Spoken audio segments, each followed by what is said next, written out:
Disabilitas cerebral palsy, eee, Mas Arga adalah disabilitas cerebral palsy, dan, saat ini, diangkat menjadi duta potensi, pemuda inspiratif dari Youth Ranger Indonesia.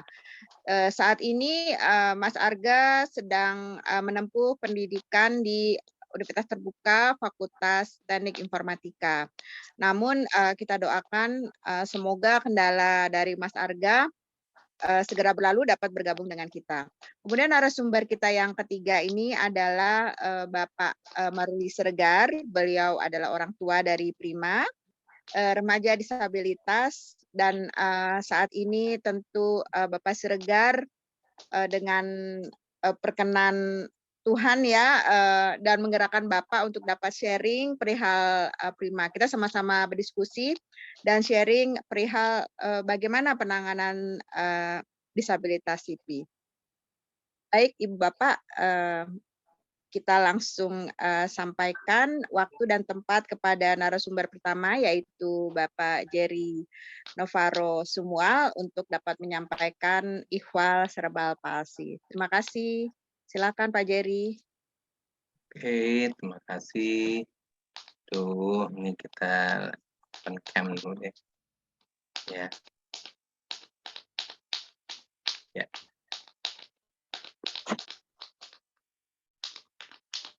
Halo semuanya, selamat malam. Ya, ketemu lagi Ibu Sirait, ya, Ibu Malaria. Mularia, saya manggilnya malaria lagi, salah Bu. Mularia Sirait. Pak Jerry. Iya, apa kabar Ibu? Ibu Baik. Is, apa kabar? Ibu Lisbeth, Pak Maruli Terima Siregar, kasih. salam kenal. Ya, dan Bu Faris dari Yamet Balikpapan, makasih. Terus adik-adik mahasiswa yang hadir dan Bapak Ibu sekalian, Mama Gatan juga ada, salam kenal. Kita suka ketemunya di IG ya Bu ya? Iya, ya Bu. Jadi, apa namanya, kita mau cobalah, karena bicara masalah CP itu kompleks ya. Kalau bilang kompleks, aduh kompleks lah nih ya. Oke, kita lihat. Kita boleh izin share screen ya Bu Is? Silahkan Pak. Oh iya Pak, Mas Ya. Arganya sudah tersambung nih. Selamat Apa datang dari ya? Cianjur, alhamdulillah. Duh, seneng deh. Gimana Iya. Mas Arga? Kabar baik ya? Oh, maaf. Oh, alhamdulillah sehat. Sehat. Tuh seneng deh dengarnya Mas Arga. Mas Arga di mana tuh? Hah? Lagi di rumah. Lagi di rumah? Ya. Iya. Ya, artinya sehat-sehat dong. Amin. Ya. Bentar. Oke.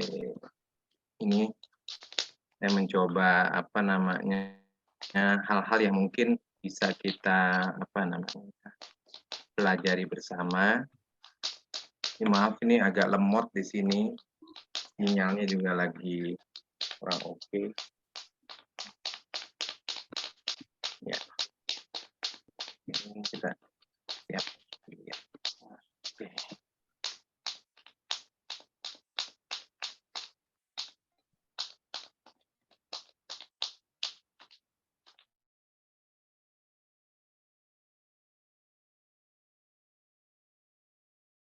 Pak Jerry, mohon maaf, ini tadi saya, mute semua, sekarang Bapak bisa tolong, buka Pak.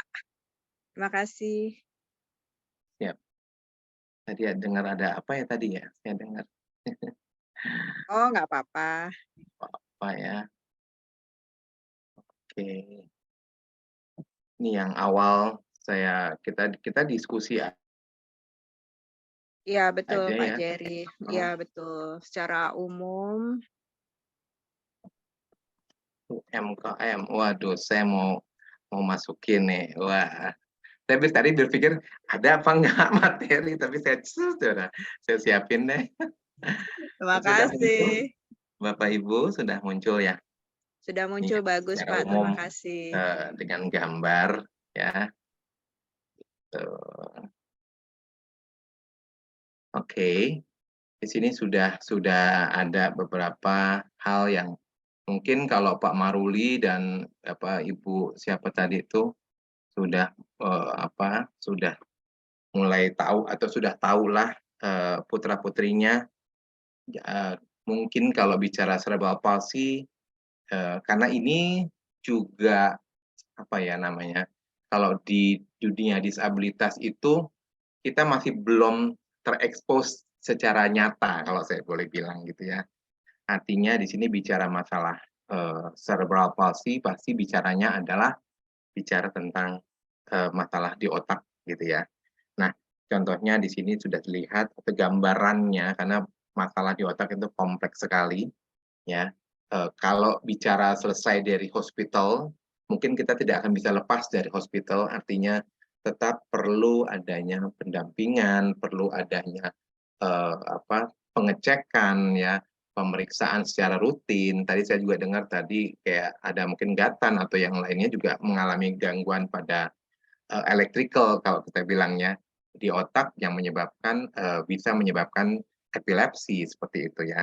Nah, ini gambaran di mana area di otak itu ada yang cedera ya, atau yang kita bilang palsy atau layuh lah kita bilangnya yang umumnya itu, atau dikenal dengan layuh otak ya. Nah, di sini menyebabkan adanya masalah pada kalau kita bilang itu bisa di tahun pertama kehidupan ya. Atau ada yang mengatakan beberapa teori itu kenanya itu bisa sebelum kelahiran, proses persalinan sampai setelah dilahirkan. Nah, ini yang harus kita evaluasi ya. Karena apa? Karena gambaran tipikal dari cerebral palsy itu kompleks sekali. Bapak Ibu, ini gambaran yang memang sebenarnya masalah-masalah pada otak itu sangat kompleks, mulai dari area-area yang ada di otak, mungkin kena misalnya di area yang kaku nih. Kalau kaku bilangnya kita bilang spastik atau kita kenalnya dengan hipertonus. Tonusnya dia meningkat. Nah, gitu ya. Baru disentuh kok meningkat dia naik tonus ototnya gitu ya. Kemudian ada juga yang kenanya di sini kena di basal ganglia ya. Di sini berhubungan dengan involuntary movement atau gerakan yang involuntar dan juga bisa menyebabkan tonus ototnya itu naik turun gitu ya. Kadang bisa oke, kadang mungkin arga di sini gambaran problem dengan atetosis gitu ya. Atau kita kenal namanya adanya dyskinetic ya. Atau kita bilang bahwa ada yang dikenal dengan dyskinetic atau dikenal dengan dystonic. Dys itu menyatakan bahwa adanya permasalahan pada suatu gerakan atau juga bisa menyebabkan permasalahan pada tonus ototnya, gitu ya. Nah, ini yang perlu kita evaluasi. Atau ada juga yang dikenal dengan ataksik. Ataksik itu juga cenderungnya dia itu tonus ototnya agak rendah di sini. Jadi kalau dia ingin berjalan pun dia harus banyak mengunci persendian dia agar dia bisa lebih steady gitu ya. Dan biasanya ini polanya juga mirip-mirip dengan atetosis, tapi tipikalnya agak berbeda gitu ya. Kemudian ada yang mix di sini gambaran adanya pencampuran ya. Contohnya tadi kalau tipikalnya saja ada yang kaku, tapi kok disertai juga yang tidak kaku atau naik turun tonus ototnya. Nah, ini yang akan kita evaluasi apakah anak-anak kita pada masalah dengan cerebral palsy ini ya kenanya yang mana gitu ya. Areanya yang mana di otak. Nah, ini bagian nanti biasanya dokter ahli syaraf ya, dokter syaraf, spesialis syaraf. Nah, nanti yang bisa memberikan input positif terkait progres atau bagaimana tindakan yang dilakukan yang berbasis dari hospital atau dikenal dengan hospital base, basis dari rumah sakit. Kemudian melihat dari prevalensinya memang agak berbeda, ya. Kita lihat yang terbanyak adalah yang spastik nih, yang kaku-kaku tuh, itu yang paling banyak, gitu ya, areanya yang kena. Dibandingkan mungkin ada lagi di sini ataksia. Ataksia ternyata ada, ya. Kemudian diikuti dengan perubahan pada atetoid, ada juga. tapi mungkin lebih sedikit gitu ya. Dan di sini ada yang mix, itu juga sebenarnya ini yang kita mau gali adalah bagaimana cerebral palsy ini dapat dijadikan atau dapat kita lakukan pendekatan dengan mengangkat potensi yang ada pada anak kita, gitu ya. Jadi kalau kita bilang ini tidak bicara kemampuan yang tidak bisa, tapi apa yang bisa kita lakukan ini akan membuat anak-anak ini akan menjadi lebih baik lagi. Ya, karena contohnya Mas Arga aja ini saya udah pernah ketemu kemarin Mas Arga ya, itu amazing gitu ya. Dengan keterbatasan Mas Arga, tapi di balik keterbatasannya banyak hal yang ternyata Mas Arga ini mempunyai banyak kelebihan. Dan kita lihat contohnya kami di FPAC Jakarta, di Jakarta CP Center, itu di sekolahan kami ini kita ada sekolahan yang menangani anak-anak dengan cerebral palsy, ya. Ada beberapa anak CP itu yang jago bernyanyi, ya. Ada anak CP yang itu pandai bermain musik, dia bisa bermain keyboard sembari bernyanyi dengan itu hal yang amazing, ya. Ada yang bisa main drum, ya. Ada yang bisa main alat perkusi gitu ya, dia bisa melakukan itu. Ada juga yang jago di olahraga, ada yang bisa membaca puisi, ada yang juga bisa matematik, ya, ada yang juga yang bisa menghafal Alkitab lah, ada yang juga pandai mengaji. Jadi artinya apa? Anak-anak ini semuanya mempunyai kemampuan yang sebenarnya bisa kita gali, ya. Makanya kalau kita lihat gambaran dari CP itu kan hanya gambar grup kelompok kondisi dari suatu yang mempengaruhi motorik dia, ya, gerak dan fungsi dia yang bisa mempengaruhi perkembangannya. Artinya kalau boleh ditanyakan apakah CP ini bisa sembuh? Dan kembali lagi, CP ini CP anak akan menjadi CP dewasa, Bapak Ibu, ya. Jadi bagaimana nih dari awal dari kecil kita perhatikan betul-betul posisi dia, posisi duduk dia, kemudian cara dia berguling. Kenapa? Tahapan perkembangan ini ada yang dikenal dengan motor skill atau dikenal dengan gerakan motorik, ya. Ada yang basic dan ada yang juga yang rekreasi, ya. Kalau yang basic yang apa tuh? Contohnya yang basic itu kematangan kemampuan mulai dari supine, ya, perkembangan supine development atau perkembangan posisi terlentang, kemudian perkembangan posisi tengkurap, kemudian perkembangan dari duduk, kemudian perkembangan dari berdiri, itu akan dilihat semuanya. Nah, ini yang dikenal dengan gross motor skill atau yang melibatkan otot-otot besar kalau kita bilang gitu ya. Otot-otot besar ini yang nanti dipakai untuk apa? Ya untuk merangkak, ya bagaimana dia nanti berlutut, dia bisa setengah berlutut sampai dia berdiri, mungkin sampai ke tahapan dia bisa berlari, melompat ya dengan satu kaki seperti itu. Itu gambaran-gambaran yang perlu kita evaluasi. Makanya di sini kita perlu melihat perkembangan pada anak-anak ini perlu lihat dari basicnya atau dasar dari gerakan motorik kasar tadi atau dikenal dengan gross motor skill. Dan ada juga yang dikenal dengan fine motor skill. Kok ada anak yang pinter ya megangnya ya? Kok anak saya nggak bisa? Nah ini juga harus dievaluasi karena beberapa anak itu memang perkembangan kemampuan motorik halusnya kalau kita bilang itu ada beberapa yang terganggu, gitu ya. Artinya dia bisa memegang dengan kematangan kemampuan dia. Makanya pada proses ini harus kita secepat mungkin untuk melakukan pendekatan terapi, ya. Kenapa? Karena kembali lagi area di otak itu banyak hal yang sebenarnya itu menjadi modal dia untuk kita kembangkan, gitu ya. Kenapa Pak? Bagaimana dengan kalau memang mereka mengalami gangguan mixed problem dengan masalah deafness atau masalah dengan gangguan pendengaran? Bagaimana Pak dengan mereka yang ada masalah dengan visual impairment problem atau gangguan dengan masalah penglihatan? Atau ada gangguan yang dia diikuti dengan afasia motorik atau afasia sensorik yang memang mengalami gangguan bahasa bicara dan komunikasi gitu ya. Atau ada masalah-masalah yang lain yang secara fundamental dia itu memang belum selesai.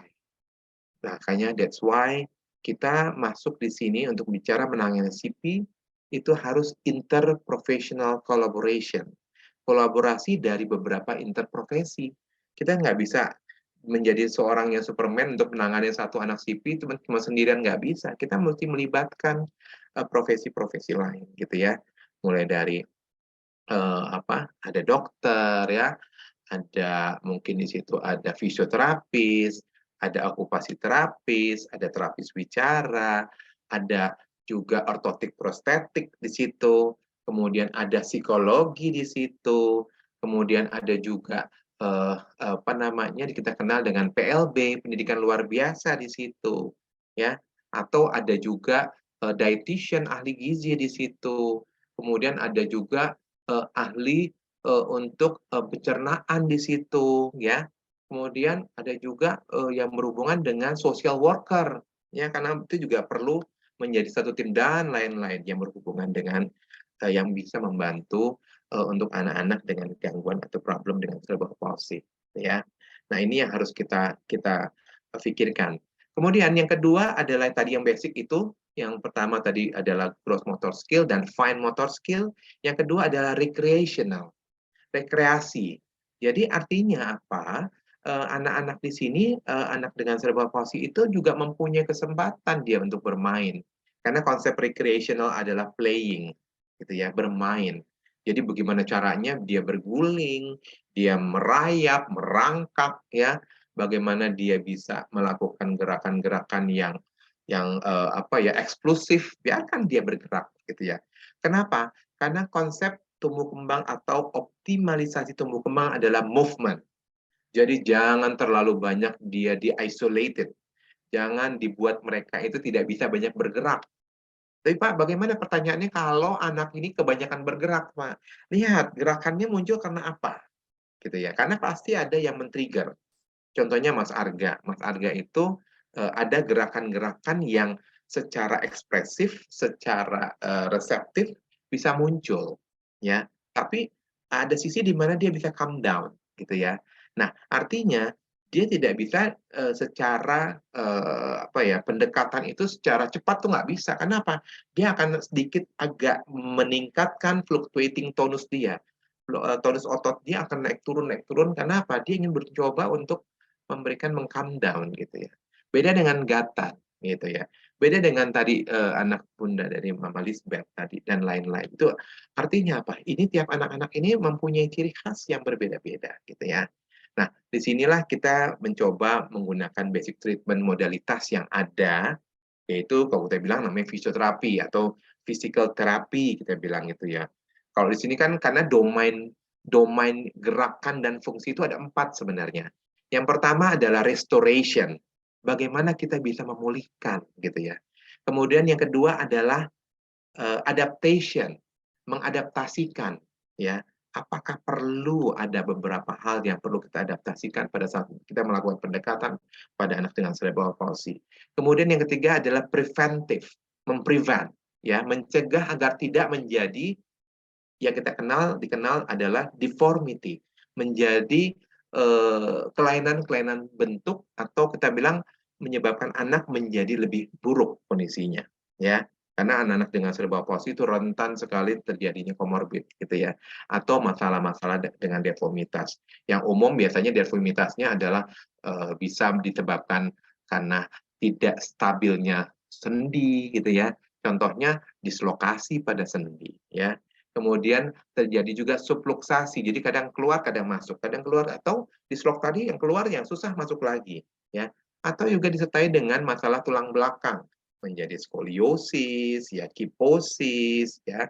Kemudian ada kiposkoliosis, double problem, kemudian menyebabkan kakinya juga ada yang mengarah ke genivalgum, ya, atau genivarum, ataunya kakinya ekstra atau kakinya menjadi OK atau permasalahan-permasalahan yang kompleks ya. Nah, ini yang harus kita gali. Makanya berharap dengan fisioterapi, kebetulan saya background saya fisioterapi dan saya juga membantu saya sebagai ketua Perhimpunan Fisioterapi Anak Indonesia cabang DKI, Jakarta dan Depok. Jadi artinya kita bekerja sama untuk kegiatan apapun, please tell me artinya apa yang bisa kita kolektifkan, kita bisa bantu gitu ya. Apalagi saya juga bantu di YPAC Jakarta. Jadi kemarin saya mendapatkan tamu istimewa, Ibu Maruli, Ibu Sirait dengan Ibu Is juga hadir ke YPAC. Terima kasih ya sudah melihat beberapa anak atau gambaran di sana gitu ya. Nah inilah gambarannya bahwa ternyata di satu tempat itu mesti multi. Artinya multi pendekatan mulai dari fisioterapi, occupational therapy, dan speech atau language therapy. Ya, kalau di Indonesia mungkin jarang ya yang speech and language gitu ya. Tapi yang biasanya banyak adalah speech gitu ya. Nah ini juga lihat bagaimana sih kita memberikan stimulasi pada ototnya gitu ya. Bagaimana sih kita memstimulasi otot-otot ini agar tidak menjadi kontraktur atau menjadi kaku. Yang kakunya nggak bisa diapa-apain. Udah kok anak saya udah terapi udah sekian lama kok nggak progres ya gini. Nah itu yang harus dievaluasi ya, apa permasalahannya gitu ya. Kemudian kita masuk ke occupational ya, di sini juga bicaranya bagaimana kita bisa meningkatkan kemampuan motor skill dia gitu ya melalui fun motor function dia. Bagaimana dia bisa melakukan beberapa aktivitas ya seperti membuka baju untuk self care gitu ya, kemudian pakai celana ya, atau mungkin dia memegang sesuatu ya, itu perlu adanya pendekatan ya dengan cara-cara yang lebih arif sesuai dengan kebutuhan atau sesuai dengan kemampuan anak ya. Kemudian ada speech and language ya. Ini juga bagian bagaimana kita bisa meningkatkan. Karena apa? Karena dengan masalah yang muncul pada anak serba palsi itu banyak di antara mereka itu yang memang mengalami problem dengan oromotor function kalau kita bilang. Oro itu bicara oral, daerah mulut. Oromotor, motor itu berhubungan dengan gerakan ya. Jadi ini ada gerakan pada TMJ kalau kita bilang. Temporomandibular joint itu yang ada di wajah, ini akan mempengaruhi namanya mastikasi. Jadi bagaimana pada saat kita bicara TMJ ini bergerak. Nah karena adanya permasalahan dalam hal kontrol ya, bagaimana dia bisa mempertahankan posisi ya, bagaimana dia bisa regulasi untuk pernafasannya. Kadang-kadang bahasa bicaranya pun mengalami gangguan. Contohnya tadi mungkin mendengar beberapa kata-kata yang dari Mas Arga. Mas Arga bagus sekali dengan kematangan dia. Dia mencoba berkomunikasi dengan polanya. Ya, kenapa? Banyak dari mereka itu bicara dengan expiration, ya, mengeluarkan suara siapa nah. Jadi dia berusaha untuk bagaimana mengkomunikasikan itu, tapi kan itu amazing gitu loh. Mungkin ada beberapa kayak kemarin teman saya tanya, kamu paham bicara dengan Mas Arga? Saya mencoba untuk memahami, gitu ya. Kenapa? Kalau nggak paham, saya akan tanya lagi, dan dia juga tidak marah. Artinya dia mencoba menyampaikan dengan dengan seksama, dan saya pun harus bisa mencerna informasi yang disampaikan, gitu ya. Karena apa? Ini masih bagus Mas Arga, masih lebih jelas bahasanya. Bagaimana dengan anak-anak yang lain yang memang masih perlu kita karena kadang-kadang yang lebih paham mungkin keluarga terdekat. Tapi kita butuh proses untuk bisa memahami itu. Nah, bahasa ini juga kadang-kadang tidak hanya secara ekspresif, tapi juga ada secara reseptif. Ya, makanya kadang-kadang kita menggunakan bahasa dengan gambar gitu ya, atau kita kenal dengan PEC ya, picture exchange communication gitu ya, sudah ada, atau dengan body language ya, dengan bahasa tubuh ya. Mungkin Bapak Ibu sudah tahu ada CB, ada Bisindo ya, bagaimana dia bisa berkomunikasi dengan gerakan tangan, beberapa juga diikuti dengan gerakan dari mulutnya, itu seperti itu ya. Ini akan perlu kita evaluasi ya. Kemudian di sini juga kita lihat nge-freeze. Oke. Ada yang masuk dari asistif teknologi ya. Di sini makanya perlu adanya sekarang ini udah canggih ya. Sudah kayak Mas Arga saya lihat tadi ada lebih big screen-nya, lebih besar seperti tablet. Jadi cara pandang itu akan lebih mudah untuk dia bisa melihat. Tapi Mas Arga juga menggunakan kursi roda wheelchair gitu ya. Walaupun wheelchairnya itu masih manual gitu ya. Mungkin perlu kita improve untuk masuk ke wheelchair yang elektrik. Tapi itu juga perlu pembelajaran karena tidak sedikit kayak di tempat kami di YPAC Jakarta itu mereka belajar karena saking senangnya apa ngebut and then nyungsep gitu ya. Jadi aduh kita sampai jadi dipegangin, dijagain, melibatkan OB, ayo diikutin ya. Tapi akhirnya apa? Mereka bisa. Ya, artinya apa? Ya butuh proses gitu ya. Dan kemudian ada juga yang dikenal dengan ortotik di situ ya. Ya alat bantu, sepatu lah, ada yang backslack lah, maaf kata Bapak Ibu, mungkin kalau udah ngumpulin begitu udah nggak tahu biayanya seperti apa. Ya artinya mungkin ini juga bahan pembelajaran dari kita, kita perlu mengidentifikasi sebenarnya masalah yang utama itu apa sih? Nah ini yang harus kita perlu gali bersama, ya. Nah kenapa? Ternyata juga ada yang sebenarnya oh nggak perlu itu, butuh sih tapi tidak terlalu butuh. Nah itu tuh yang perlu kita evaluasi. Nah di sini juga ada medication, ya. Ya kalau di luar negeri itu biasa ya disuntikan baclofen ya untuk bisa menurunkan tonus ototnya atau otot itu menjadi lebih rileks gitu ya. Atau dengan suntikan botox ya istilahnya. Tapi juga perlu kita evaluasi apakah tahapan ini juga dibutuhkan untuk semua kasus ya.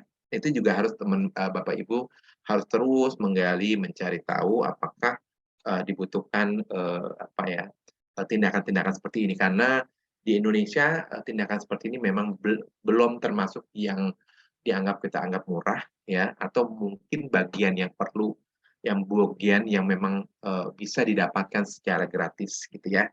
Kemudian ada surgery. Nah, ini juga banyak nih tindakan sebenarnya lain tapi ya kita tidak menyalahkan. Kenapa? Karena kalau sudah masuk ke tahapan ini profesional dokter misalnya gitu ya, mereka akan menganalisa kenapa sih perlu dilakukan misalnya tendon lengthening, memanjangkan tendonnya dia, ya itu perlu kita evaluasi bersama ya. Atau kalau nggak dipanjangkan, nanti dia agak susah untuk menapak misalnya pada daerah ankle misalnya. Atau kalau darah di belakang lututnya itu kalau nggak dipanjangkan, dia nggak bisa lurus kakinya, menekuk aja misalnya seperti itu atau di daerah panggulnya juga perlu di tendon lengthening dipanjangkan. Kenapa? Biar posisi panggulnya tidak menekuk ke dalam misalnya seperti itu.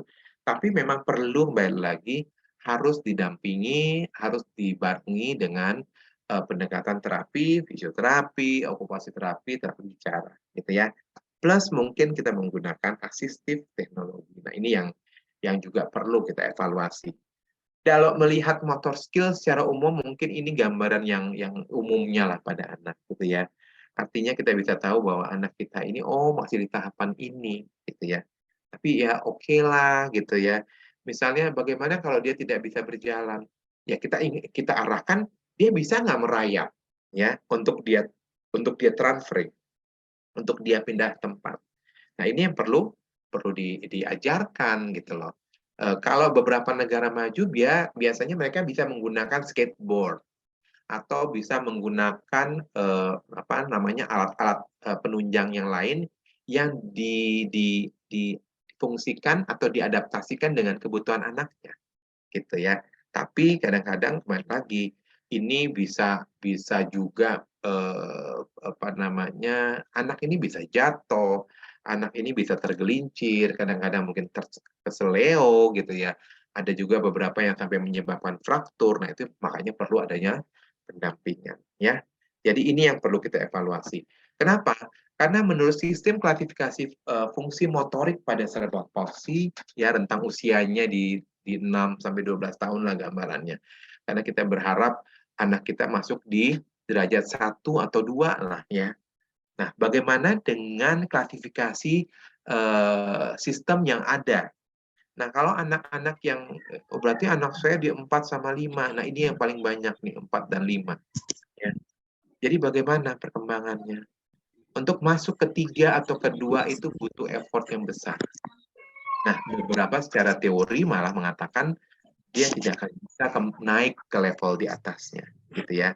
Nah, ini yang juga makanya perlu kita adaptasikan, ajarkan, perlu banyak distimulasi agar anak-anak ini tidak menjadi lebih buruk. Ya, saya berharap Bapak Ibu bisa membantu kita terus mencari, mengempower apa yang menjadi kebutuhan anak. Kalau bicara kebutuhan semuanya butuh, tapi kita mencoba menganalisa ternyata kebutuhan utamanya ini. Nah, itu yang harus kita ya. Itu gambarannya, mungkin sedikit saja kita prolog lah tentang cerebral palsy. Saya akan coba stop share screen. Ya. Itu Bu Is, karena cerebral palsy is very complex, karena memang harus saya lihat langsung anaknya. Kalau enggak nanti saya bingung nih, saya nggak bisa menerawang terlalu jauh. Paling tidak saya hanya tanya, ibu anaknya sudah bisa apa, kan gitu ya.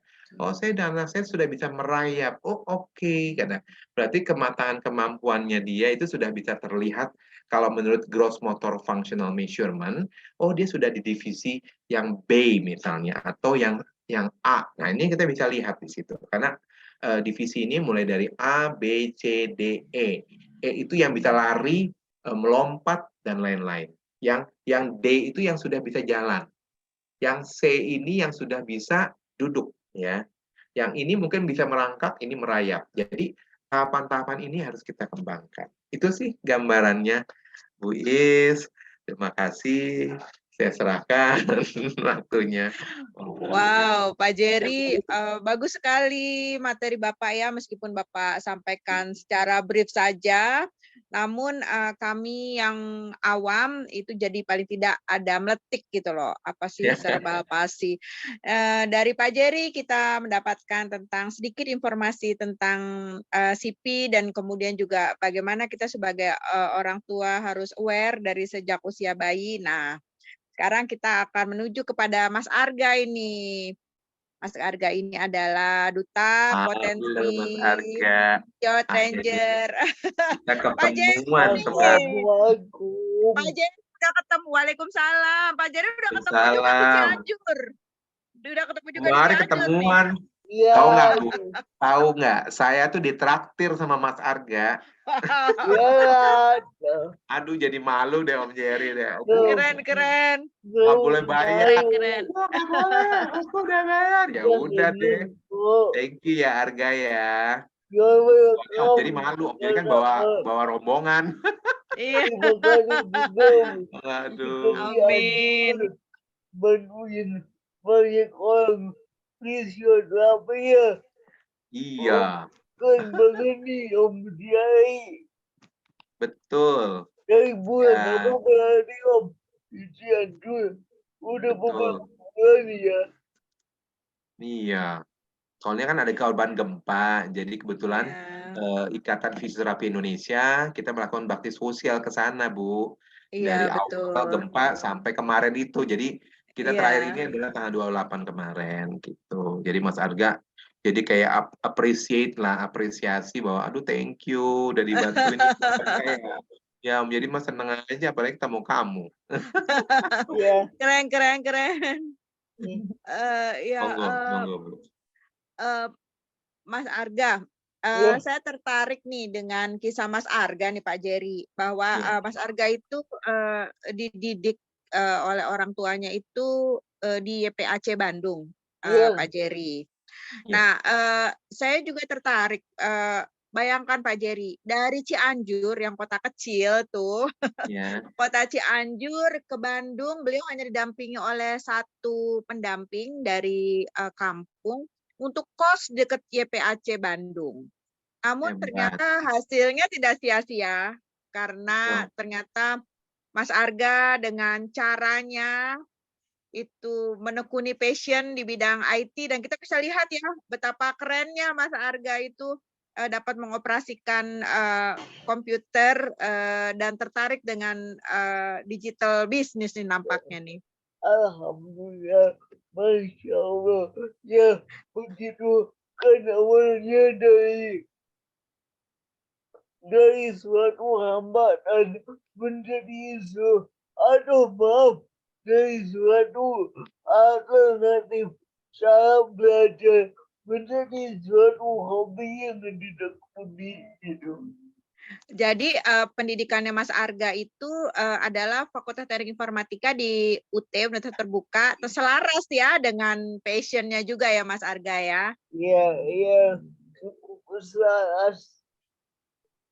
Nah, tadi juga sudah disampaikan oleh Bapak Jerry bahwa meskipun bagi kita yang orang awam melihat Mas Arga berbicara itu kita harus berusaha fokus dengan Mas Arga, tapi ternyata memang Mas Arga untuk berbicara seperti cara Mas Arga ini juga membutuhkan satu effort ya Mas Arga, bisa diceritakan? Ya, terima kasih Kak. Memang terkadang ada bicaranya harus pelan-pelan, harus bisa cepat mungkin mengatur nafas, jangan terburu-buru, biar yang mendengarkan juga jelas apa maksud yang ingin Aga sampaikan begitu. Begitu. Kemarin juga ketemu Bu Dante ya, ketua dari KND, komite ya nasional. komisioner. Alhamdulillah. Keren, keren, keren. Ya, Keren. ya, Aga diundang sama Sajiwa Foundation di latihan dulu juga di Sukasmi dekat Taman Bunga. Itu kita ada sosialisasi ke masyarakat dan lingkungan inklusif di daerah pelosok. Hebat sekali ya, Cianjur kota kecil, namun ternyata masyarakatnya itu sangat terbuka ya untuk inklusivitas disabilitas ya Mas Arga ya. Ya, pelan-pelan kita coba menuju ke sana. Ya, Cianjur juga pengen dong kayak Bandung, Jakarta, Solo yang fasilitas buat disabilitasnya keren banget. Dan sejauh ini fasilitas umum di Cianjur udah alun-alun. Kota itu alun-alun Cianjur udah akses banget buat disabilitas. Lam-lamnya juga udah terlengkapi di alun-alun Cianjur itu. Berarti fasilitas untuk disabilitas, terutama mereka yang menggunakan kursi roda juga sudah mulai diperhatikan ya, terutama pasca gempa ya, Mas Arga. Memang sudah lama sih, sudah lama. Dan itu perlahan mulai. Gitu. Mas Arga, dari sistem support tentu keluarga itu menjadi utama ya bagi Mas Arga. Nah, apa sih nasihat atau semangat dari orang tua atau juga mungkin ada penyemangat dari guru-guru perihal bagaimana Mas Arga bisa menghandle apa yang Mas Arga saat ini sandang yaitu CP menjadi Mas Arga yang sekarang. Baik, terima kasih. Alhamdulillah banget. Orang keluarga mendukung banget. Kata orang keluarga, apa yang kamu bisa lakukan pasti mama dan ayah membantu semaksimal mungkin. Mau bikin buku kah, mau bikin konten dimanapun, mau sekolah kemanapun, mau ikutan jambore nasional camping 4 hari di Cibubur, Cibubur tak boleh diizinkan gitu. Baik, terima kasih Mas Arga. Bapak Ibu, apabila ada pertanyaan untuk para narasumber, dipersilakan dapat menuliskan di kolom chat atau bisa raise hand.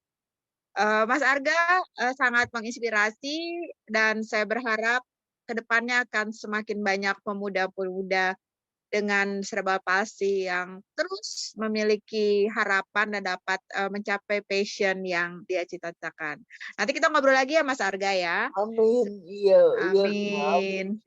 Terima Sekarang kasih juga ke Indah dan Kak Jerry atas kesempatannya.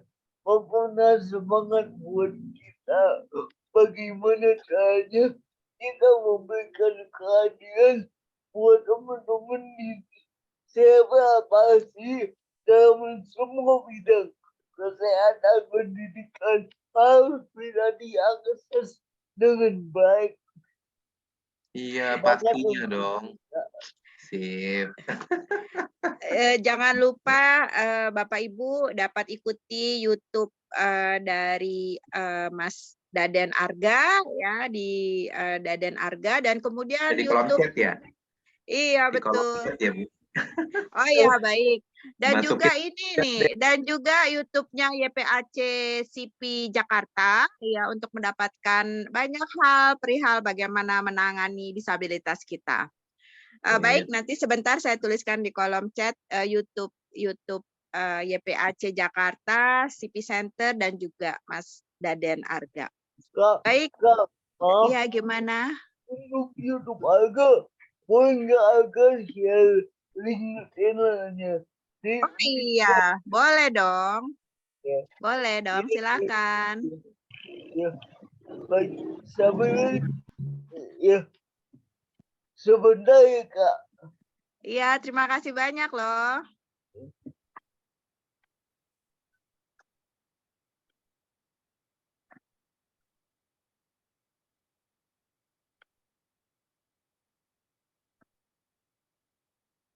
Di kolom chat juga ya.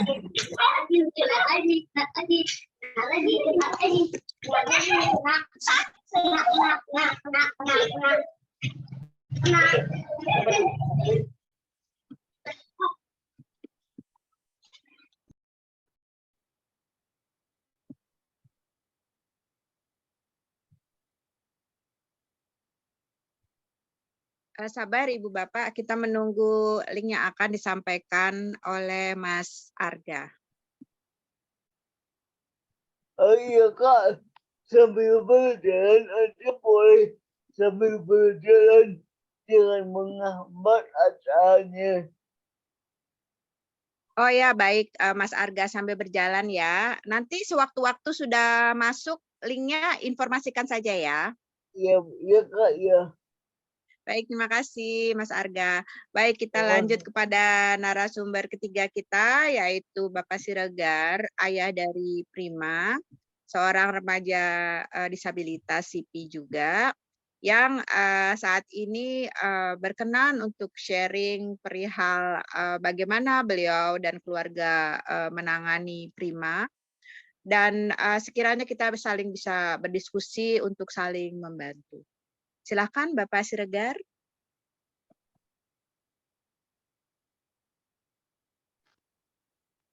Bapak Siregar masih di mute. Sudah. Sekarang sudah terbuka. Ya, silakan Pak Siregar. Pak Siregar, Prima umur berapa sekarang, Pak? Akan 29. 29 ya, baik. Nah, dalam hal ini mumpung ada Pak Jerry nih, Pak Siregar, kita juga bisa saling berdiskusi ya. Nah, selama Prima berada di rumah, apakah ada tindakan terapi ataukah ada treatment yang Bapak lakukan dan keluarga untuk Prima untuk menangani, maaf ya, mungkin ada kejang atau hal-hal yang merupakan akibat dari terganggunya fungsi motorik. Silakan Pak. Ya, jadi sehari-hari kegiatan Prima itu duduk dan turun dari tempat tidur sendiri, kemudian dia merangkak. Bahasa ininya lebih banyak tadi di kelompok merayap seperti yang ditunjukkan Pak Jerry tadi. Kemudian kami angkat ke kursi Ya, karena dia belum bisa naik ke kursinya. ya, Lalu kalau ke kamar mandi dan ke tempat-tempat tertentu, kalau keluar atau jauh, kami harus ya. gendong. Hmm. Ya, selain kalau bisa leluasa tempatnya dengan kursi roda, tapi kursi rodanya bukan yang bisa dia jalankan sendiri. Jadi kursi rodanya itu kecil, tidak ada pemegangnya roda seperti biasa. Begitu Bu, kira-kira kesehariannya. Kesadaran prima ya Pak ya. Kemudian ada treatment Pak untuk melemaskan ototnya, misalnya dengan pemijatan. Ya, karena kami sudah lama tidak lama dalam arti lebih dari 10 tahun kami tidak ke tempat yang untuk mencoba melatih dia atau untuk menterapi, ya. Ya, Terakhir kami itu dengan ada di sini Dokter Rani, ya. beliau menggunakan tusuk jarum, tetapi bukan jarum biasa lagi yang ditusukkan gitu. Oh, Nah, sebelumnya juga kami pernah ke Dokter Hembing, ya. dalam kondisi yang sama, tapi karena perjalanannya membuat Prima itu nggak kuat ke sana. Jadi kami harus naik angkot, Ya. naik kereta api sampai ke stasiun Palmerah. Dari stasiun Palmerah naik angkot lagi sampai ke tempatnya Dokter Hembing. Kambing. Ya. Nah, akhirnya kami putuskan karena Dokter Rani juga semakin jauh tempatnya, kami tidak melakukan kegiatan apa-apa lagi, hanya di rumah saja. Itu sekarang keadaannya, Bu. Baik Pak, sambil kita berdiskusi ya dengan Bapak Jerry. Pak Jerry, bagaimana perihal treatment seumur hidup yang seharusnya dilakukan oleh pendamping cerebral palsy untuk keseharian dalam rumah, misalnya karena satu kendala tidak bisa ke tempat treatment, apakah yang dapat Bapak sarankan Pak untuk kasusnya Bapak Papa Prima, Pak Jerry? Ya, oke. Tadi saya sudah dengar ya, izin menanggapi atau memberikan input Pak Siregar, Bapak Prima. Kalau dilihat dari level of function, kematangan atau kemampuan Prima ini masih kalau berdasarkan JMFM ya, kalau mudah-mudahan saya tidak salah atau mungkin saya salah, ini masih di divisi A atau B gitu ya. Jadi kan ada yang sampai E ya, jadi dia ada masih di A dan di B gitu ya. Tapi artinya Prima ini sudah bukan lagi Prima yang kecil dulu gitu ya. Itu yang kadang-kadang kita lupa. Prima, she is not kids anymore. Nah itu yang karena sekarang umurnya sudah 20 berapa Pak? 29 ya? Ya, ya Pak. Nah, jadi sudah menstruasi ya Pak ya? Maaf, Prima itu Oh laki-laki. Lelaki Pak, ya. Oh, sorry, aku pikir tadi perempuan. Ya. Oke. Jadi artinya di sini terlihat bahwa apa ya istilahnya energi potensial Prima itu harus dibuang Pak, gitu ya. Apalagi dia anak laki-laki gitu ya. Jadi harus dibuat capek nih, gitu ya. Kalau dibuat capek nanti tidurnya enak ya, makannya jadi nafsu makannya muncul ya. Kemudian pencernaan di dalam tubuhnya jadi bagus, kemudian kematangan kemampuan vestibular movement kalau kita bilang miring kanan miring kiri dan bergulingnya juga jadi lebih cepat karena banyak sekali anak-anak dengan cerebral palsy yang sudah bukan anak lagi mengarah ke dewasa itu dia sudah malah tambah tidak banyak bergerak ya. Ingat bahwa kematangan fungsi otot itu sudah mulai berubah gitu ya. Nah, ini yang perlu kita maintain. Kembali lagi Pak, izin. Kita ada domain untuk gerak dan fungsi, ada 4 tadi. Ada yang restoration, ada yang adaptation, ada yang prevention, dan maintenance. Saya berharap mungkin kalau memang Prima itu dimasuk di maintenance, yang sudah ada ini dijagain, jangan sampai nanti yang sudah bisa guling, lama-lama nggak bisa berguling. Nah, ini yang harus kita evaluasi. Nah, bagaimana caranya? Mesti banyak yang namanya diberikan stimulasi. Nah, memunculkan stimulasi dengan apa? Dengan hal-hal yang dia sukai. Gitu ya. Pasti anak ini ada yang dia sukai. Melalui apa? Bisa melalui sensory system yang ada pada anak itu. Contohnya melalui mata, melalui pendengaran, ya, melalui perabaan, ya, atau melalui rasa gerak sendinya, atau vestibular itu sendiri, atau melalui penciuman atau pembau, dan melalui pengecapan atau gustatori. Jadi artinya ini jadi modal. Ya, pasti anak-anak itu punya modal yang bisa kita pakai untuk bisa memunculkan yang namanya sensomotor development. Perkembangan sensomotor ini harus berkembang, gitu ya.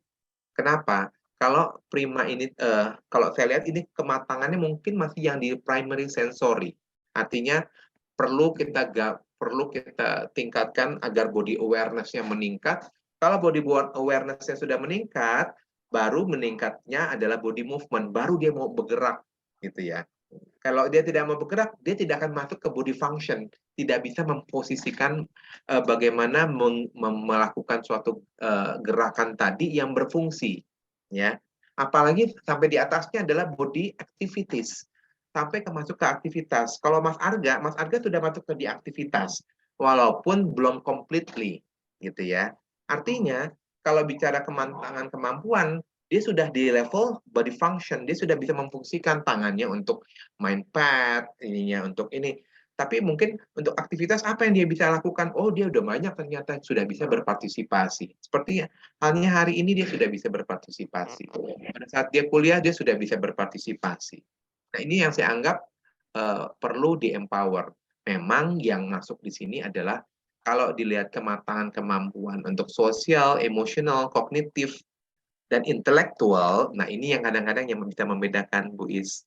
Jadi ada beberapa anak yang umurnya sekian, tapi kematangan kemampuan mental antara usia mental dengan usia kronologis dengan usia biologis itu berbeda.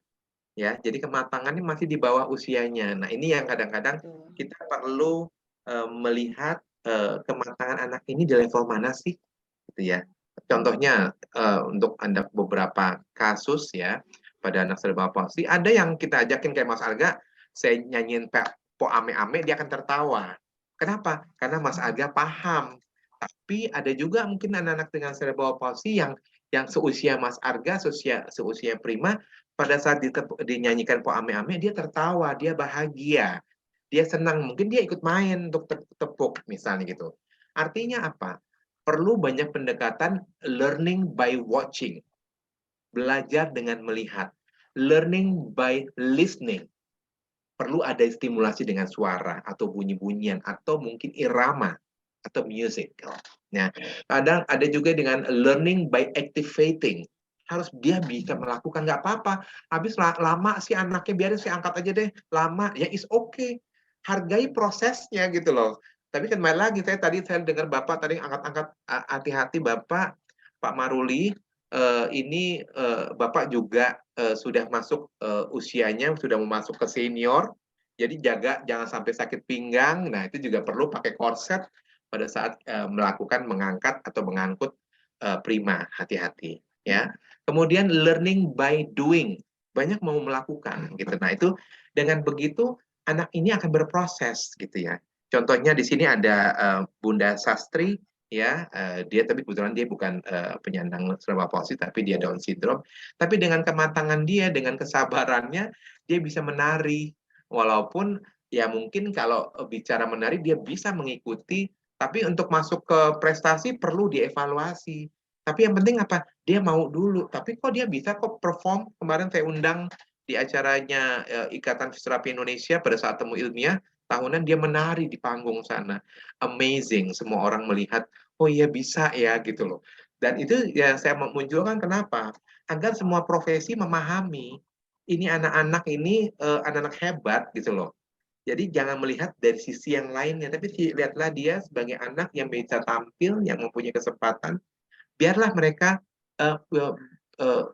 let me be brave ya, let me be brave for a time. Jadi artinya apa? Biarkanlah dia memunculkan keberanian itu untuk mencobanya. Kalau let me win, kalau saya nggak menang juga nggak apa-apa, tapi biarkan saya untuk bisa tampil.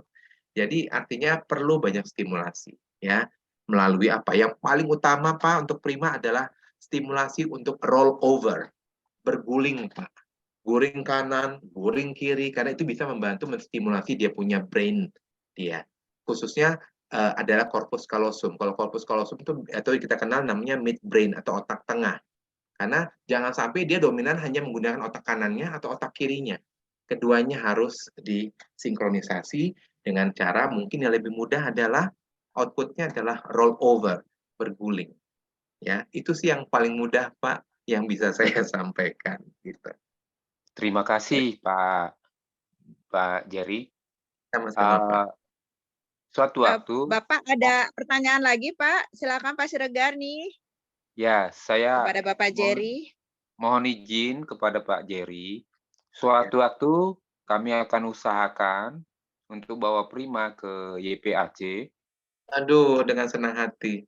Ya, pertama tujuannya untuk mengevaluasi, kemudian membantu kami untuk menunjukkan bagaimana cara kami untuk membantu dia jika di rumah. Kalau ke sana kan tidak bisa sesaat ya Pak, tidak bisa setiap saat gitu. Maka akan kami atur waktu, mohon izin. Dan kalau bisa kami diberi nomor kontaknya Pak Jerry ya Pak. Ya, saya ketik di ini ya Pak, ketuk di kolom chat ya. Terima kasih Pak Jerry. Baik Bu. Baik, sama. Pak Siregar nanti bisa bareng juga loh dengan ABK UMKM kalau kami nanti akan berkunjung untuk kedua kalinya ya Pak Jerry ya. Semoga nanti semoga bisa dikolaborasi nih Prima dan Pak Siregar untuk sama-sama bareng ABK UMKM ke YPAC kembali. Baik, terima kasih. Terima kasih Pak Siregar. Baik Bapak Ibu, ini ada pertanyaan dari Ibu Raka ya, Ibu Rida Umi dari Arsaka. Beliau adalah penderita CP ya, Arsaka itu. Tadi ada pertanyaan namun dihapus, jadi saya minta raise hand. Silakan Ibu Rida, tadi sudah bertanya perihal akan mengajukan pertanyaan.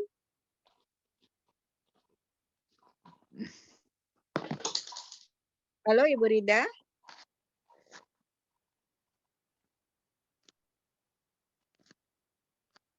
Ibu Rida, saya sudah minta mute-nya dihilangkan.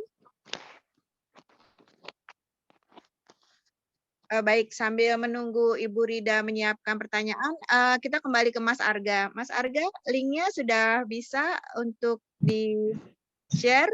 Ada yang ingin disampaikan? Sudah di-share, di chat. Oh, baik kalau begitu. Jadi tadi sharing untuk link YouTube-nya ya? Iya. Oh, baik kalau begitu. Terima kasih. Baik, Ibu Rida, sambil menunggu pertanyaan dari Ibu Rida. Oh iya. Sudah ya, silakan Ibu. Bu Rida. Ya, Iya, silakan. makasih Ibu. Selamat malam semua, salam kenal. Saya Ibu Rida, ibunda dari Ananda Arsaka, usia 5 tahun 5 bulan, anak cerebral palsy, jenis atetoid. Oke. Yang tidak, jadi badannya lemas ya Pak ya, makanya tidak kaku.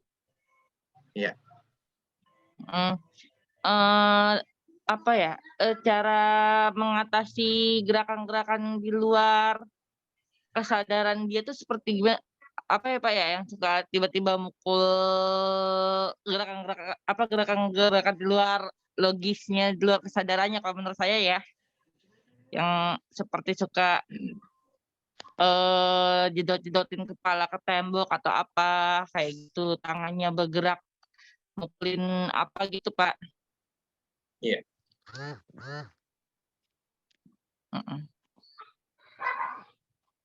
Terus saya juga menanya jenis terapi yang cocok buat anak CP atau itu apa ya Pak ya? Terima Iya. kasih Pak.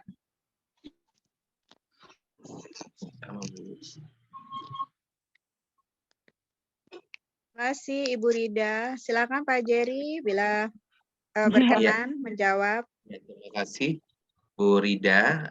Tadi usianya berapa tahun? Saya lupa, terlewat tadi 5 tahun ya? 5 tahun 5 bulan. Oke, 5 tahun 5 bulan. Ya, untuk saya nggak tahu ya benar itu apa hasilnya mengarah ke cerebral palsy atetosis. Ingat kembali lagi untuk cerebral palsy atetosis itu yang masalah utamanya adalah involuntary movement.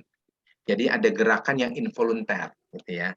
Dan juga disertai dengan fluktuatif tonus ototnya, naik turun gitu ya. Nah, yang mungkin saya ingin tanyakan, Iya benar.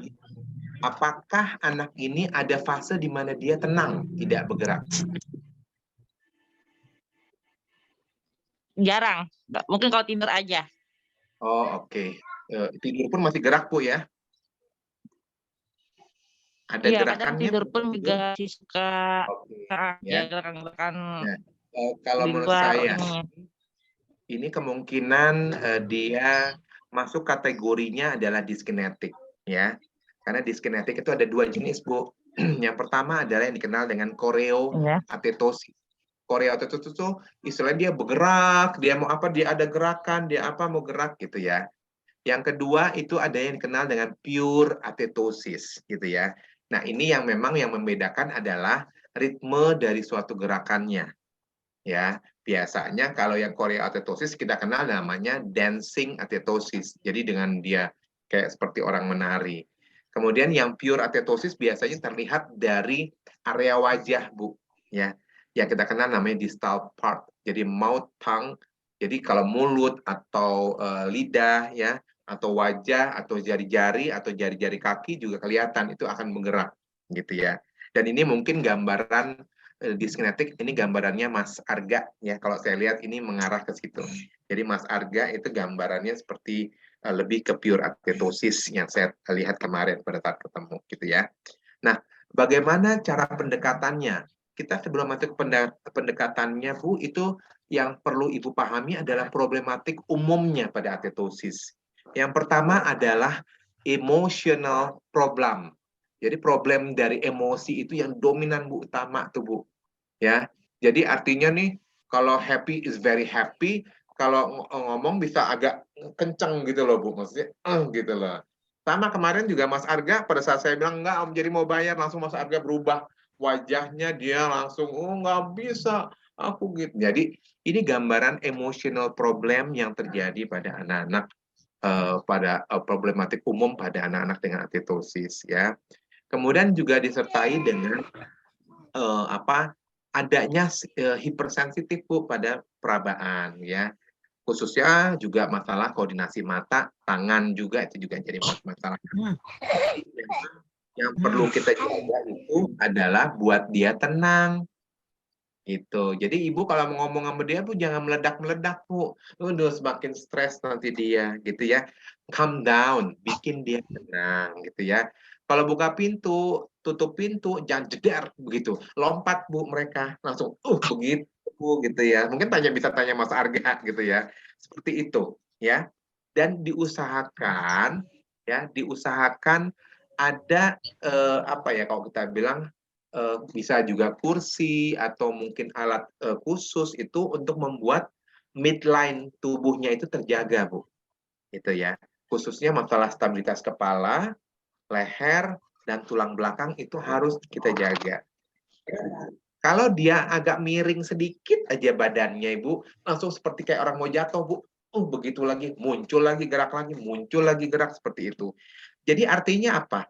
Di sini perlu banyak yang dikenal namanya harus terjadi stabilisasi dan mobilisasinya harus dilihat gitu ya.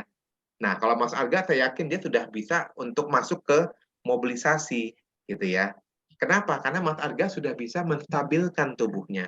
Yang masalah bagi pada anak atetosis, kalau dia tidak bisa menstabilkan tubuhnya, pasti dia akan kesulitan pada saat dia memobilisasi tubuhnya. Artinya apa? Dibutuhkan dia rasa aman, Bu. Kalau dia nggak aman, dia timbulnya emosi, Bu, gitu loh. Apalagi maaf kata yang diajak komunikasi tidak paham. Aduh, jadi emosi, ya. Jadi seperti itu. Jadi makanya perlu dijaga, perlu dibarengi dengan melihat apa yang menjadi problem-problem pada putra ibu, gitu ya. Saya yakin ini gambaran yang mudah untuk kita pahami bersama sih sebenarnya. Kenapa? Karena sebaik-baiknya guru adalah orang tua, saya yakin itu ya. Kadang-kadang saya juga banyak belajar dari orang tua, oh digituin gitu ya, oh diginiin gitu ya. Nanti saya match dengan teori yang saya pelajari gitu ya. Oh iya ternyata, oh begini, tapi tujuannya jangan begitu. Contohnya buka baju aja deh Bu. Jangan langsung dibuka, langsung buka, jangan. Adaptasikan, berikan dia kesempatan, kita buka ya bajunya ya pelan-pelan seperti itu. Jadi nggak boleh gerakan-gerakan yang eksplosif, gerakan-gerakan yang agak meledak-meledak tuh nggak boleh Bu. Tenang gitu ya, pasti bisa. Ya, yakin pasti bisa. Tapi yang penting kita mesti paham apa yang menjadi problematik. Tapi jangan lupa bahwa problematik utama pada anak atetosis adalah emotional problem. Itu sih. Terima kasih. Terima kasih Pak Jerry. Ini ada 2 pertanyaan terakhir ini Pak, dari Ibu Yuliantin Mama Gatan. Perihal selamat malam Mas Jerry, izin bertanya. Putra saya Gatan usia 14 tahun, sipispastik kuadriplegia dengan GMCFS 5 dan ada epilepsi, dislokasi panggul, skilosis serta gangguan menelan. Terapi apa yang didahulukan atau fisioterapi apa dan bagaimana? Terima kasih. Ya. Oke. Ya, makasih.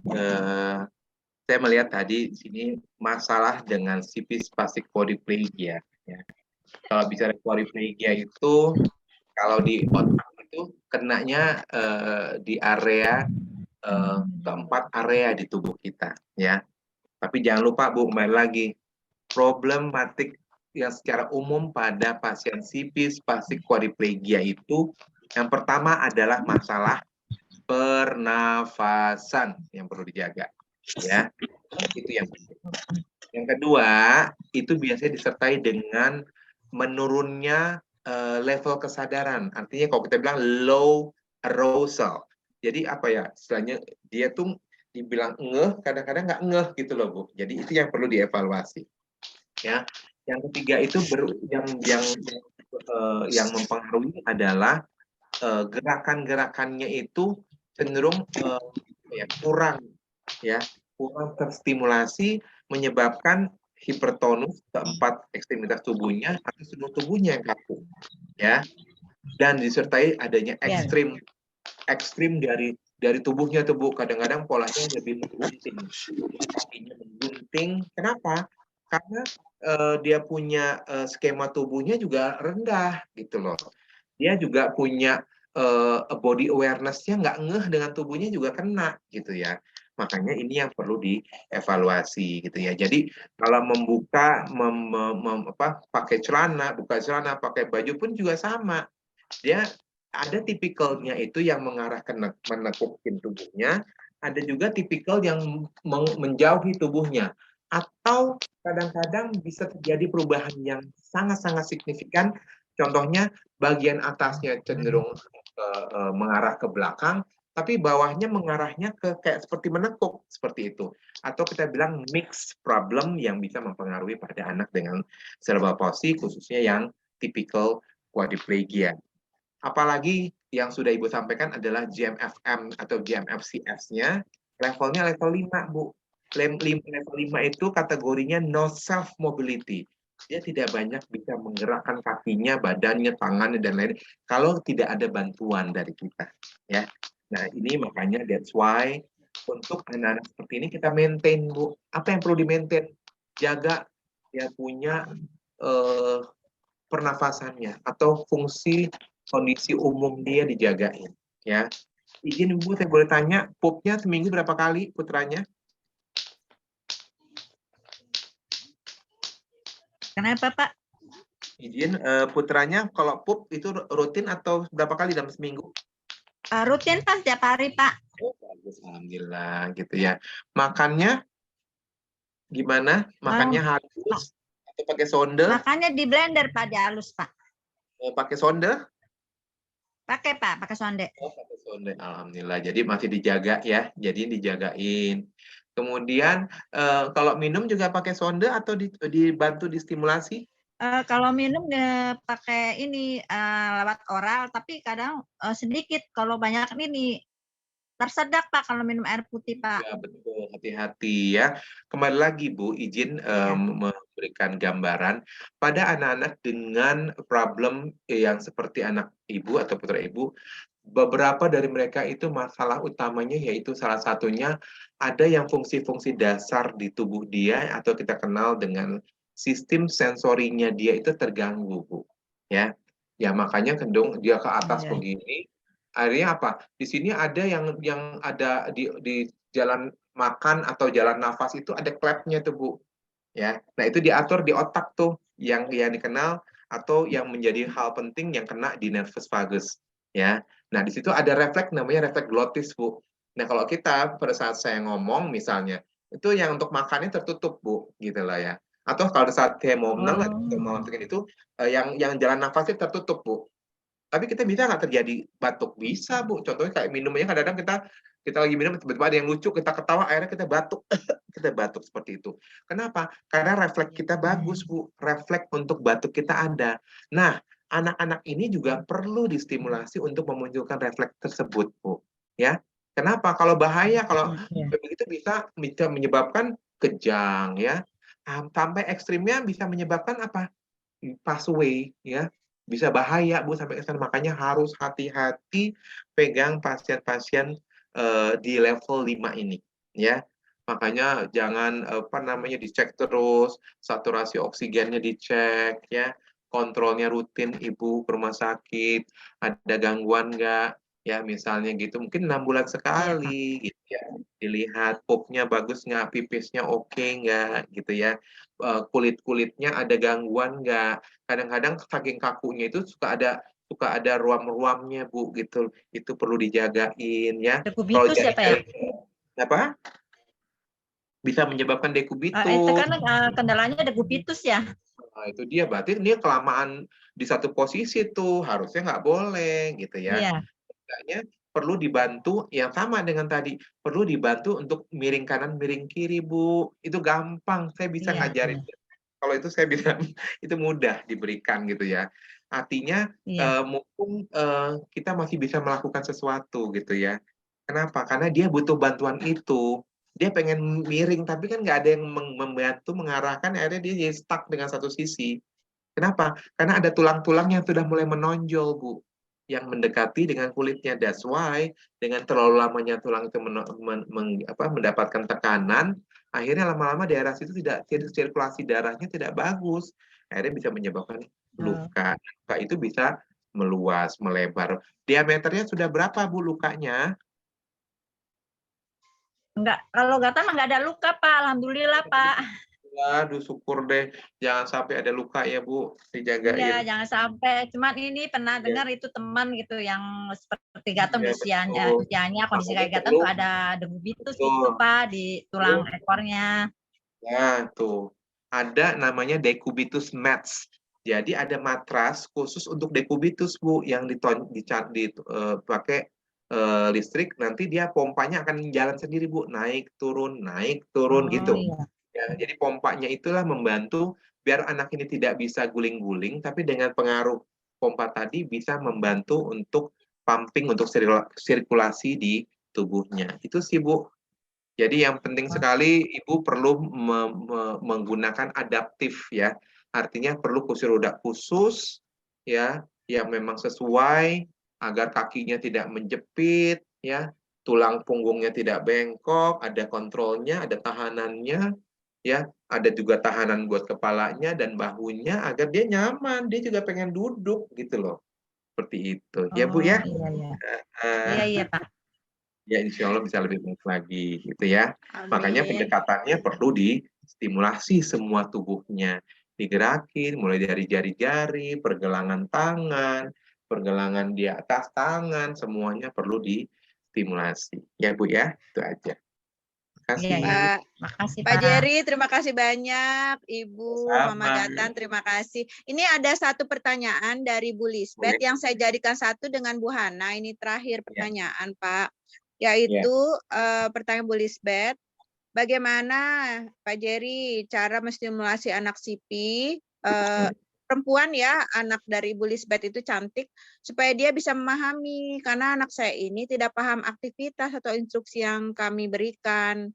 Dia mau buat apa, dia mau saja. Terus kemudian pertanyaan juga dari Bu Hana, Pak, saya jadikan satu. Seberapa efektif dalam 1 minggu ya Pak ya untuk terapi anak-anak sipi? Terima kasih. Oke, terima kasih Bu Lisbeth. Ya, Horas Bu. Horas. Di sini juga ada senior YPAC, Ibu Sorta Tobing ada di situ. Horas. Selamat malam Bu Sorta, salam hormat. Iya, Horas. dulu beliau sebagai Ketua Yayasan YPAC Nasional. Alhamdulillah hadir pada hari ini. Alhamdulillah. Opung Kunaburjo. Ya. Izin Alhamdulillah. Ya, Pak Jerry sekalian, saya mau ya, silakan Pak. ya sekalian Silakan Pak saya mau, Maruli. ini kami biasakan kalau anak-anak kurang baik pencernaannya, kami biasakan ini ada tempe Pak. Waduh, mantap. Kami biasakan teratur memakan tempe karena di tempe itu protein-protein utamanya yaitu asam-asam amino esensial itu sudah mudah dicerna oleh kita.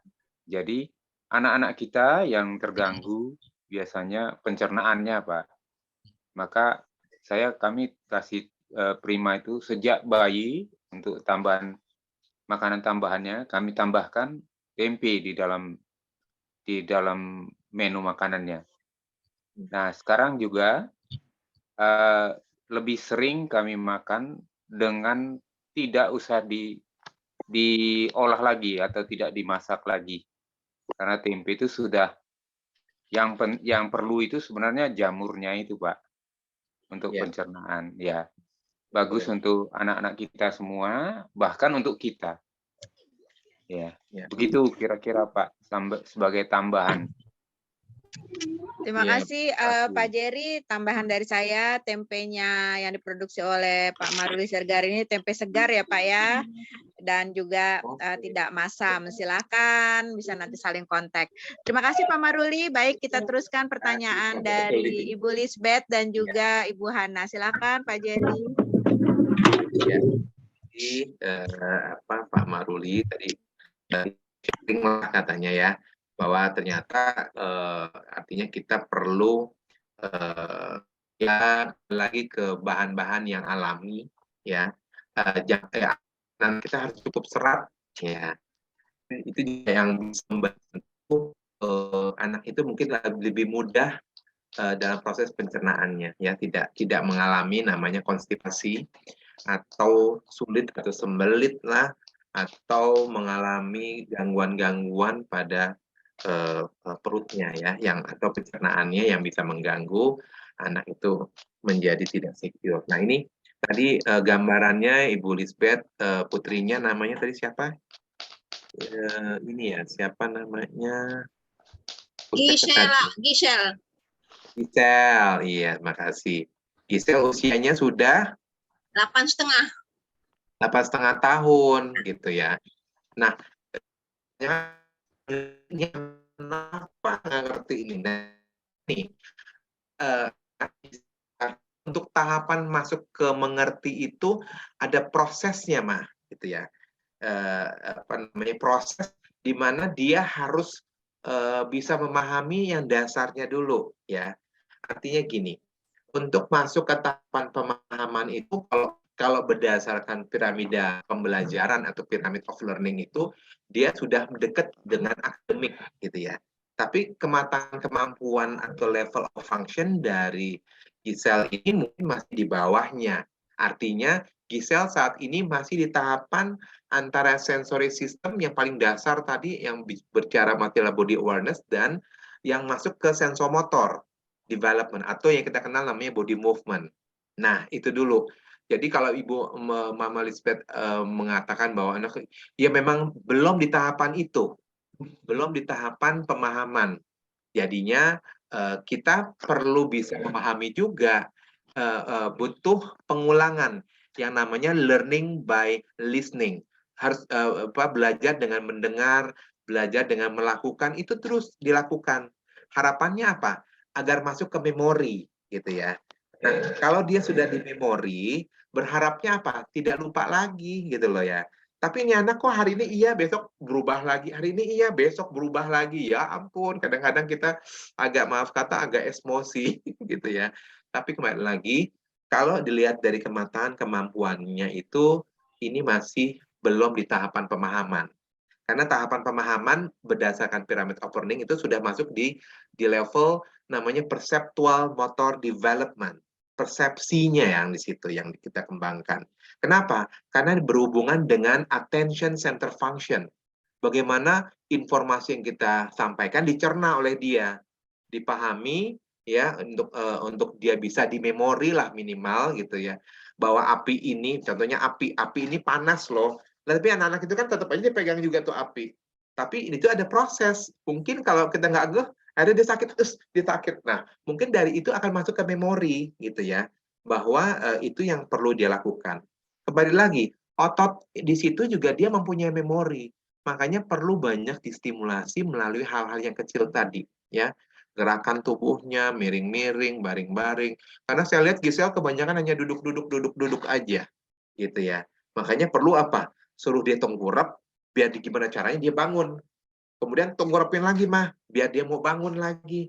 Terlentangin lagi, mah, biar dia mau bangun lagi. Kenapa? Ini bagian dari basic motor skill yang bisa kita lakukan, gitu ya. Kalau berapa lamanya, ya harus sesering mungkin ya saya bilang gitu ya. Kenapa? Karena ini masuk tahapan kita memberikan namanya stimulasi. Nggak akan bisa, oh seminggu 2 kali ya, sebenarnya nggak bisa itu. Karena di tempat kami pun, kita ada yang dikenal dengan asesmen bersama. Di sini saya juga ada tim saya, Dr. Elvi juga ada hari ini hadir, Dr. Elvi Rahmi.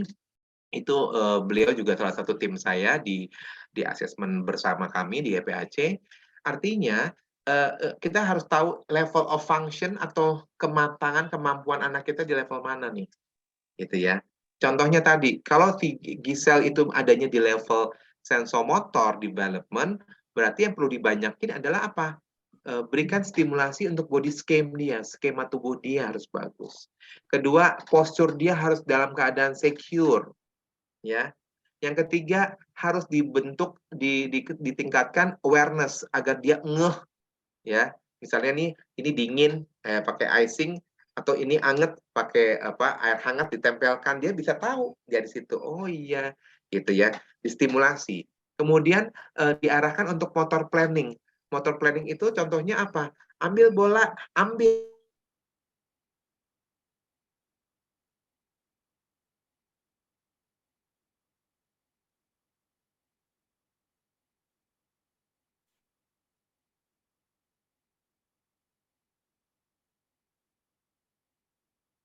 Pak Jerry, freeze.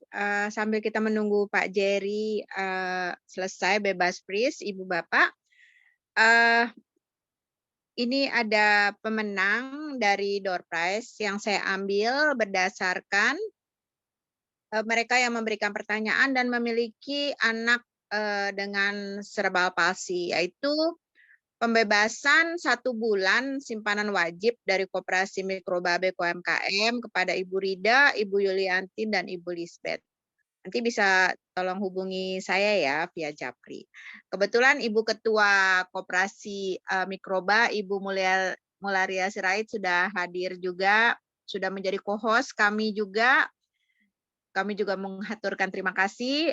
Kemudian juga untuk Koperasi Mikroba masih membuka kesempatan. Saat ini sudah bergabung 50 anggota koperasi disabilitas yang tergabung dalam ABK UMKM. Ibu Bapak, sungguh diskusi yang sangat menarik, apalagi dengan narasumber yang juga sangat mumpuni dan juga rela berbagi, sharing, memberikan semangat, yaitu kepada Bapak Jerry, kemudian Kak Arga, kemudian juga Bapak Siregar. Namun waktu jua ini yang membatasi kita. Bahkan Pak Jerry juga freeze ini. Jadi mungkin Bapak Ibu tidak keberatan ya kita foto bersama, buka video, co-host yaitu Ibu Mularia Sirait akan ambil foto bersama kita. Luis, Iya, Luis, mohon maaf, boleh menambahkan sedikit? boleh, silakan. Jadi hanya berpesan kepada Bapak Ibu, khususnya Pak Maruli Siregar, ayah dari Prima. Ya, jadi kalau ke YPAC untuk kasus-kasus CV itu sebaiknya pastikan bisa bertemu Pak Jerry. Karena apa? Udah lama bersama Pak Jer di anak berkebutuhan khusus di Balikpapan. Itu Pak Jer kalau udah pegang anak gitu ya, beliau insya Allah anak yang dipegang itu saat itu juga menunjukkan perubahan yang menakjubkan gitu ya. Karena begitu Alhamdulillah. Begitu profesinya beliau sepertinya udah mumpuni banget ya. Jadi ada hal-hal yang disentuh itu langsung anak refleksnya langsung berubah, langsung baik. Ya, mungkin itu sedikit yang bisa saya tambahkan. Terima kasih banyak waktunya. Terima kasih, Ibu. Sudah ada Pak Jerry. Pak Jerry, waktunya sangat terbatas. Mungkin Bapak masih akan menjawab pertanyaan. Ini ada Ibu yang kecewa nih. Saya bilang nanti langsung hubungi Pak Jerry aja. Jadi nanti saya berikan nomor HP-nya. Yaitu nomor HP Pak Jerry. Di mana Pak? Nomornya Pak? 08.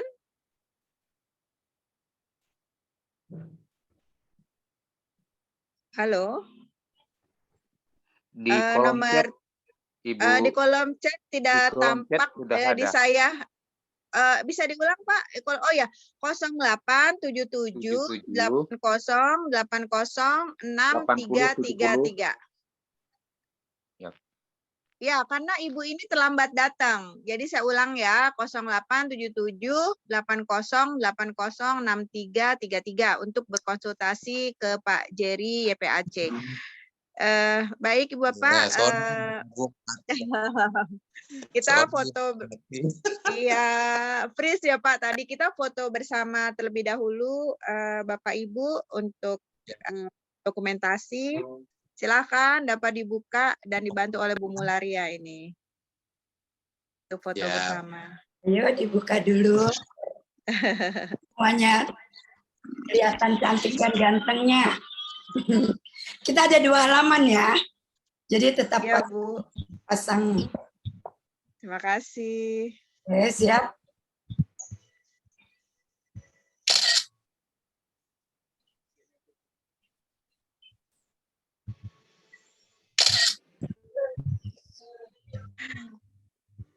Terima kasih banyak Bu Mularia.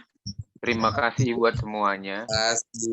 Pak Maruli. Baik, Pak Jerry, Mas Arga, kemudian juga Ibu Mularia sebagai co-host dan Bapak Siregar, serta Ibu Bapak semua yang berada di forum webinar ini. Kami haturkan terima kasih untuk webinar tentang CP. Waktu jua yang memisahkan kita ya, meskipun masih banyak pertanyaan, Ibu Bapak.